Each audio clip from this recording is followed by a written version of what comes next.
আসসালামু আলাইকুম। আবার আমি হাজির হলাম আপনাদের সাথে রেসিপি শেয়ার করার জন্য।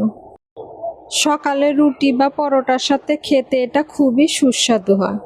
চুলাতে একটি কড়াই বসে এখানে আমি প্রায় 3 টেবিল চামচ ঘি দিয়েছি। তার সাথে আমি 4টি এলাচ দিয়েছি। ঘি গরম হয়ে গেলে এই পর্যায়ে দিয়ে দেব হাফ কাপ সুজি। এখন ঘির সাথে ভালোভাবে সুজিগুলো কিছুক্ষণ ভেজে নেব। একটু সময় নিয়ে ধীরে ধীরে ভেজে নেব, চুলার তাপ মিডিয়ামে রেখে। 3 মিনিটের মতো আমি সুজিগুলো ভেজে নিয়েছি। এখন এই পর্যায়ে দুধ অ্যাড করে দেব।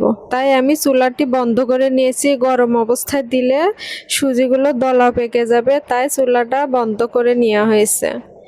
এখন একটা হ্যান্ড উইক্স দিয়ে ভালোভাবে মিশাতে থাকবো আর দুধ ঢেলে দেব। এখানে আমি 1 লিটার দুধ ভালোভাবে জাল দিয়ে ঘন করে নিয়েছি।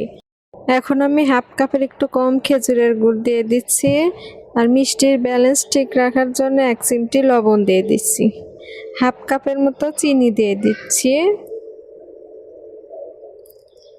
হাফ কাপে একটু কম দিয়ে দিচ্ছি নারকেল কোরানো।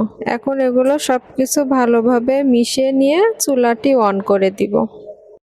চুলার তাপ মিডিয়ামে রেখে সুজি রান্না করে নেব 2 থেকে 3 মিনিটের মতো।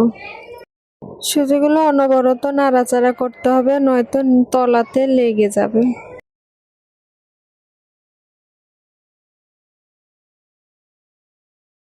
3 মিনিট পরে দেখুন সুজি রান্না হয়ে গেছে। আমি এরকম নরমই রাখবো, কারণ রুটি বা পরোটার সাথে নরম খেতে ভালো লাগবে। এবার সুজি বেশি শক্ত করলে ভালো লাগবে না, নরম অবস্থায় নামিয়ে নেব, কারণ এটা ঠান্ডা হলেও শক্ত হয়ে যাবে।